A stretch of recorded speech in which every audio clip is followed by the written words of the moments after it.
As the movie opens, we see a violinist playing inside a fully staffed kitchen, rushing to cook all the food. The gray-haired chef walks around checking and tasting all the food, making sure that it's up to par. The chef moves from section to section, beginning with the meat to the dessert, controlling the output of the crowded kitchen. In a tower-like holding facility, Goreng wakes up and sees an elderly man who was also his cellmate sitting across the room from him. The old man, known as Trimagasi, tells Goreng that they were on level 48 of the facility. Trimagasi explains that it was only the start of the month, so they should be cautious about what they'd be eating, which most likely would be the leftovers of the level above them. Getting up, Goreng looks down the hole in the center of the room that leads dozens of levels down, which was the platform that they received food from. Goreng tries to introduce himself to the old man, but Trimagasi tells him to stay on his own side of the hole. Confused by the man's rudeness, Goreng returns to his side and asks the elderly man what the hole entails. Trimagasi explains that the food is brought to them on a platform that moves down the hole in the center of the room, only lasting for 2 minutes. Trimagasi tells him that level 48 was a good place to be and that he was lucky to get it. Trimagasi had stayed in the hole for months and knew the workings of the facility. Prisoners stay on a certain assigned level for exactly a month before they're changed to another unknown level. The old man then gets up and places his pillow on the floor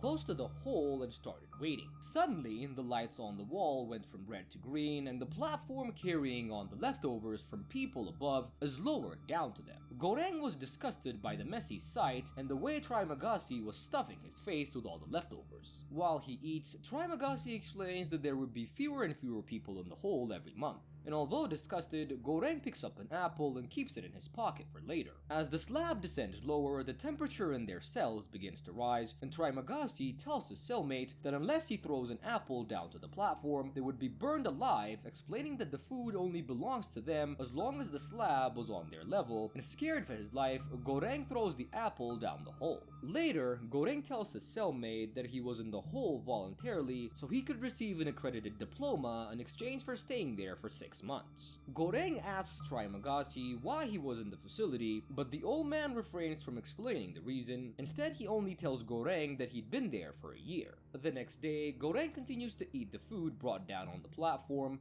thinking that it was too vile for him to consume. After Trimagasi finished the 2 minutes gobbling up as much food as he could, he decides to tell Goreng why he was sent to prison. Trimagasi explains that he was a very poor man when he lived on the outside, and one day he saw an ad for a machine that sharpened knives to a point where it would allow your equipment to cut anything. And intrigued, Trimagasi had gone out and bought the machine, and the next day, the same advertiser was talking about a knife that didn't need sharpening because it would never get dull. Angry at the deception, Trimagasi had taken the TV and thrown it out the window, hitting a man's head and killing him instantly. And the government had given him a choice between a psychiatric hospital and the hole, so he had picked that facility. Goreng asked the old man how many levels the facility had, and Trimagasi tells him that he didn't know for sure, but he knew that there were more than 132 because he had been placed there once. Trimagasi informs him that food didn't make it to those levels, which led to the death of many prisoners. On the third day,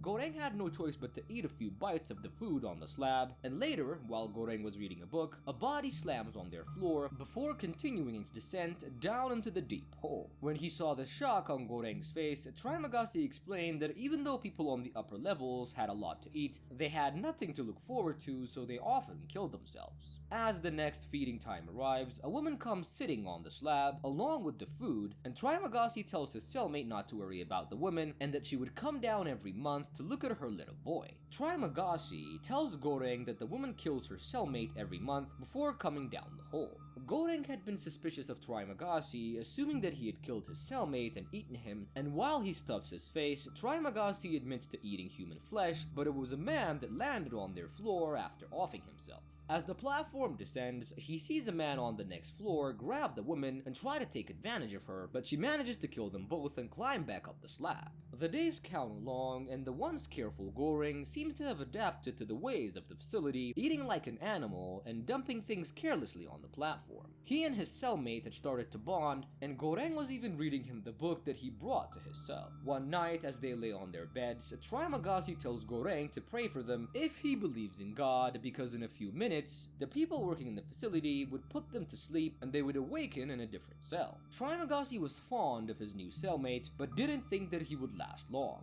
When he wakes up the next day, Goreng finds himself tied to his bed by Trimagasi. As he struggles to get free, Trimagasi kneels next to him and shows him the number 171 written on the wall, indicating their new level. The old man feels like Goreng is younger and stronger than him and would eventually lead to Goreng attacking him in a fit of hunger. Trimagasi promises that he wouldn't mutilate the young man as his flesh would not rot anyway, and thinks he can manage to fast for the first week, but after that, he had decided to slowly cut up Goreng's body and eat it. For the next few days, Goreng spends hours screaming for help, but no one appears. On the 8th day, Trimagasi approaches him almost blind with hunger, telling him not to move so he doesn't hurt a vital part. And to my horror, he begins to slice the meat on his thighs, and as he was about to eat, the woman who travels looking for her son, known as Miharu, jumps down the cell and cuts Trimagasi's throat, saving Goreng's life. Miharu then unties Goreng, who claws to Trimagasi and stabs him to death. In the days to come, Miharu encourages Goreng to eat the flesh of the dead old man, while he stays on his bed tending to his wound. Once she makes sure that he is well taken care of, Miharu leaves him and descends on the food platform. Goreng continues to eat the rotting flesh of his dead cellmate as maggots start to wiggle out of it. And as he lays by the body eating, Goreng starts to hallucinate that the old man was telling him that he didn't show him mercy as he said.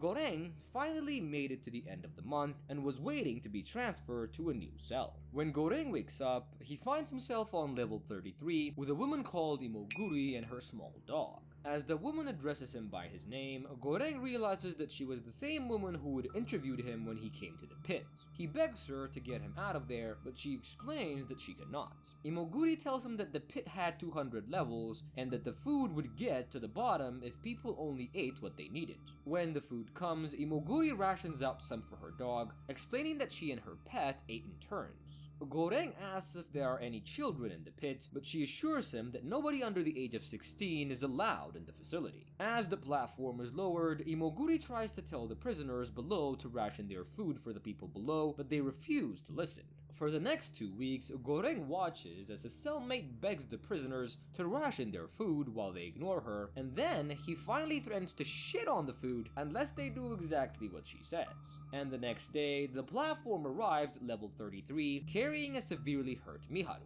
Goreng and Imoguri get her onto Goreng's bed and tend to her injuries, and that night, Goreng was woken up by the sound of the two women fighting after Miharu had killed and eaten Imoguri's dog. As they send her off the next day, Goreng tries to explain that Miharu had turned out the way she did because she lost her child, and Imoguri tells him that she had selected Miharu for 10 months and that she had come to the pit alone. Imoguri confesses that she had worked for the pit's administration for 25 years and sent people down there for the last 8, but she had never known what truly happened there. Imoguri had been fighting cancer for the past 3 years, which was a losing battle, and when she found out about the real workings of the pit, she applied to enter the program to help as many of the people survive. After showing him her bruised body, she tells him that she had given up and had stopped caring about everyone. On their last day of level 33, Goreng urges Imoguri to eat something because they didn't know where they'll wake up the next day, but she refuses. When Goreng awakens, he realizes that he had been placed on level 202 and his cellmate Imoguri had hanged herself with her sheets. Devastated and feeling lonely, Goreng starts hallucinating his old cellmate, who asks him if he was going to eat Imoguri as well. Immediately after, another hallucination of Imoguri appears and urges him to eat her and save his life. Goreng spends his days in his cell avoiding eating the woman's flesh and even resorting to tearing up his book and feeding on it, and he tries to hold on as much as he could, but the hunger became too much and he was forced to eat Imoguri's body to sustain himself until he's once again changed to a new cell. In the 5th month, Goreng wakes up yet again in a different cell and is relieved to see the number 6 on the wall. He's introduced to his new cellmate Barat, who was very loud and seems to have gone a bit crazy after spending too much time in the pit. Barat calls up all the people in the cell above and tells them and asks them to help him escape. The couple on level 5 agrees, taking his rope and securing it, but when Barat climbs up the rope, the woman defecates on his face, almost causing him to fall into the pit. But Goreng catches him and time. That night, Goreng asks Barat to come with him to the platform so they can hand out enough food for everyone. Skeptical, Barat would rather wait for the next month to make the escape, but Goreng assures him that there will always be someone who won't let him pass. Goreng tries to convince the man that if they make sure food goes down to the last floor, they will have broken the system. Convinced by his roommate's touching words, Barat agrees to travel with Goreng, and the two try to make a weapon with whatever that they can find. When the food platform gets there the next day, the two men start rotating the food, starting from the 50th floor, as everyone above gets to eat every day. Threatening most and attacking the rest, Barat and Goreng descend to the lower levels. On one of the levels, they meet a wise man who tells them that they need to leave a message that gets to the top. He tells them to leave one beautifully decorated dish untouched so that the administration knows what they've accomplished. Listening to the elderly man, they decide to save the Panya Cotta, and as they descend lower into the pits, they encounter dead prisoners that had been brutally murdered. On one of the lower levels, they find Miharu being stabbed by one of the prisoners and jump off to help her. Barat is hurt trying to save his friend from the prisoners, but they manage to get back on the platform just in the nick of time after finding out that Miharu was already dead. The platform continues to go down to the 333rd floor, where they find a child hiding under a bed. Realizing that the child was Miharu's daughter that they had been looking for, Goreng offers her a bit of the food, and when they sleep that night, Goreng has this dream about the child and decides to send her up as a message instead. In the morning, he tries to awaken his friend but finds him on the floor bleeding out from the wound that he'd gotten during the fight.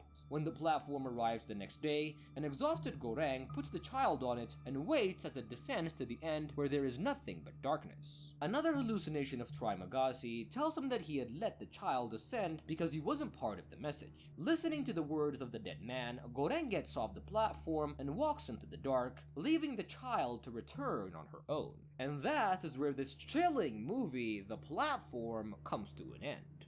I hope you guys enjoyed the recap. Make sure to leave me a like, leave a comment, also subscribe to my channel. I love you guys so much and I promise to see you on my next recap. Bye!